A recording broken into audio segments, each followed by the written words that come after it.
Hi, and welcome to the second edition of Raw Talk in February of 2018. My name is Judy Green, and I'm a coach at Raw and Green Wellness Coaching. Today, I'm just going to talk a little bit about my why, the reason that I do what I do. It really started way back in the 1980s when our son, who was about 5 years old at the time, he is now 34. He'll be 35 this summer. Yes, I am a granny. We have two beautiful granddaughters, thanks to Jason. But Jason at the time was 5 years old. And he had a very poor impulse control. He was lashing out and being very quite aggressive and violent. I actually had the elementary school teacher, his kindergarten teacher, take me by the hand, a young mom with like her pride and joy, and took me by the hand and says, "You know, sweetheart, I have been teaching for 25 years and I've never met a child as evil as yours." So that was a bit of a blow to a mom. And I mean, Jason was smart and bright and was reading above his level and was articulate, but had no impulse control. And so I started trying to do a little bit of research, and we talked to the doctor, and actually the doctor sent him through some processes and had him, he came back diagnosed as attention deficit disorder with moderate hyperactivity. That was before that diagnosis was trendy. It was also before the age of computers. So when I went to research about it, well, we learned that Ritalin was the drug to give a child. I think Jason might have been on it 2 days, and I said, no, this isn't going to happen. I don't even recognize this child. I can't do that to him. There's got to be another way to do it. So I started researching, and I actually found a doctor down in the States, and I can't off the top of my head think of what clinic he was from, but his name was Dr. Feingold. And he'd been experimenting with children who had attention deficit disorder. He believed that it was something in their diet that was causing the issue. So he recommended what he called an elimination diet. An elimination diet really is taking out all of the possible known allergens and reactive foods.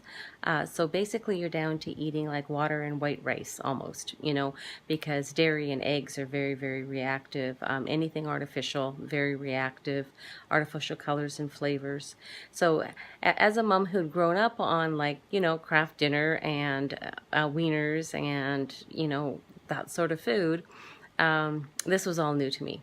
I could cook the best out of a box like you wouldn't believe, but to be actually cooking with real food was something new to me. So the first time I went to the grocery store, I was in there, it took me 3 hours to buy $25 worth of groceries because I was reading labels. And by the time I got out of there, I was hopping mad because I had this notion that someone, I don't know who, but someone, either the owners of the grocery stores, the manufacturers of the food, or perhaps someone in our government, was looking out for my best interests and the best interest of my family. And I was totally peed off when I realized that there was no level of nutrition or requiring that the foods that were on the grocery store shelves were actually truly safe and nutritious for us. So that was really my very beginning journey with nutrition. With Jason, it did turn out to be a happy ending. We learned very quickly that he was reacting to red and yellow colors, artificial colors. When I did additional research, we found that they were grandfathered in. They would never be allowed past Health Canada at this point in time.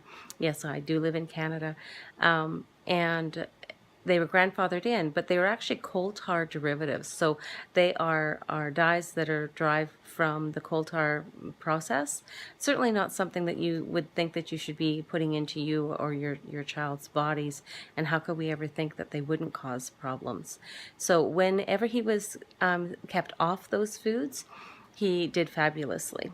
And whenever he had them, like when he went for a haircut and the well-meaning hairdresser gave him a lollipop before I could say anything, and he literally was bouncing off the walls, wouldn't make eye contact, sucking air off of his hands, making sounds that almost had him be diagnosed with Tourette's, but without those triggering foods.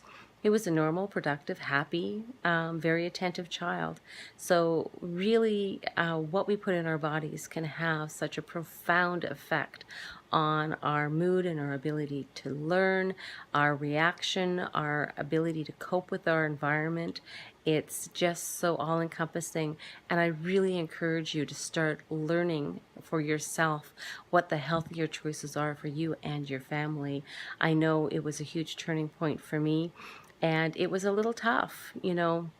I wish there'd been authors like Michael Pollan, who has some amazing, The Omnivore's Dilemma, The Botany of Desire. He's got a number he's got several kind of series on Netflix now. So there's a lot of different options there. You know, there's all of the videos and documentaries that are available now, Forks Over Knives, you know, Food Inc. Those are fabulous ones to start with. I really highly recommend that you look them up on Netflix. Some of them are on YouTube as well. Really take control back for yourself and your family. Learn how to properly nourish yourself and your family, because without the proper nourishment, our bodies can't fight disease. Until next time, this is Judy Green on Raw Talk.